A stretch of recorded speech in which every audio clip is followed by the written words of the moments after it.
Yesterday, we talked about a measure that was brought up in a House committee concerning firearm legislation and an omnibus bill, meaning it's got a whole bunch of provisions wrapped up in it. House Bill 676 does a variety of things. It changes the hunting restrictions from 300 yards from a residential area to 1,000 yards from a residential area, and people concerned that that's going to lead to severe limitations on hunting. It also creates a task force to explore requiring liability insurance on firearms. And it's just a task force. It wouldn't make it happen. It's just a task force to evaluate how to make that happen. It also requires that a FOID card in order to possess tannerite, and penalties could be a Class 4 felony, and other provisions. It enhances the domestic violence order of protection charges. Illinois State Rifle Association's analysis says that the court can order firearms turned over to law enforcement. It used to be able that the transfer could be to a person with a FOID card. It also says that they can confiscate firearms without the defendant being present in a hearing. So some big concerns about House Bill 676 and the status of House Bill 676. If you go and check out the Illinois General Assembly website, the status is it's on second reading. So it's got one more reading before it can go on third reading. This is a House bill. It has yet to pass the House, and it could go to the Senate. Now, they've got about, 8 days left of legislative session, so a lot of moving pieces there when it comes to that particular law, and if it's going to clear the Senate. So obviously at this time of the year, things can move quickly, and this is one of those bills that could move quickly, or it could pass the House and then just get stopped up in the Senate. Another measure that did pass the House yesterday, if you look at State Representative Bob Morgan's Twitter page, you'll see he says this is big. Jennifer Gahn-Gershowitz's and Illinois Attorney General Kwame Raoul just passed House Bill 218 in the House committee, which would hold firearm manufacturers accountable for deceptive marketing practices. And he tags Everytown, Moms Demand Action, and GPAC Illinois in his tweet. This is from yesterday when it passed out of committee.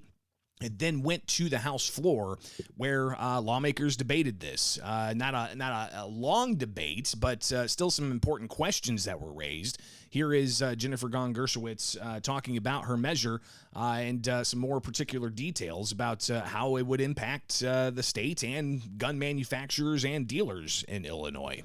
Thank you, Madam Speaker. House Bill 218 amends the Illinois Consumer Fraud Act to clarify that the firearm industry is subject to the act.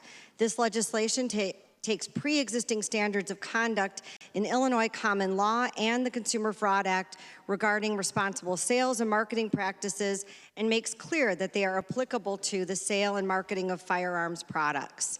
This clarification is necessary to ensure that courts correctly interpret that the CFA falls within the predicate exception and is not preempted by PLACA.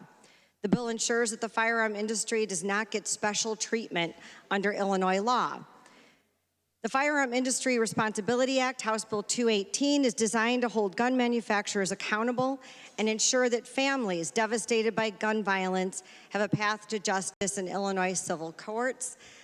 I ask for an aye vote, and happy to entertain questions. So questions were raised on a variety of things, saying this gives a private right of action to be taken, not just by the Attorney General, but also by states' attorneys, elected officials. And you could see how some of the criticism is this could lead to the over-politicization of these types of lawsuits. And that's obviously a concern for a lot of people, as there's a lot of spirited debate about firearms and the Second Amendment and people's access to firearms. So one person who did bring up some points of contention was State Representative C.D. Davidsmeyer, a Republican from Jacksonville. Here's some of what he had to say yesterday on the House floor when debating this particular piece of legislation from State Representative Jennifer Gahn-Gershowitz.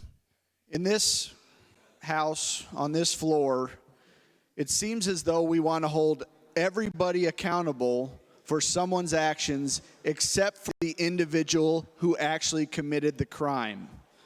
The last bill that we went through gave more authority to the Attorney General. This bill will give more authority to the Attorney General, more work. What I want to know is, what is the Attorney General doing with the crime problem in the city of Chicago? The people that are actually doing the shooting, the people that are actually killing people. What about the 4 teenagers that just shot a cop? A 24-year-old young woman. What is the Attorney General doing? We should be ashamed of ourselves for going after everybody except for the individuals committing a crime. I assume Kim Foxx isn't going to go after this. She's not running for re-election. Why would she? This is absolutely ridiculous. We should hold our prosecutors accountable and stop doing this nonsense, trying to sue everybody else except for the person responsible for the crime. Vote no. And then Jennifer Gong Gershowitz provides just a few closing statements here. We'll hear just a little bit of it. So let's talk about accountability. Because gun manufacturers have avoided responsibility for normalizing and even glorifying a culture of gun violence with devastating consequences for communities throughout this state and this nation.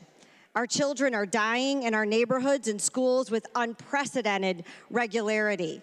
In 2020, guns surpassed traffic fatalities as the leading cause of death for children in the United States. And that's a stat that some people push back against. So obviously, this is a contentious issue and something that I think is only going to be further litigated in courts.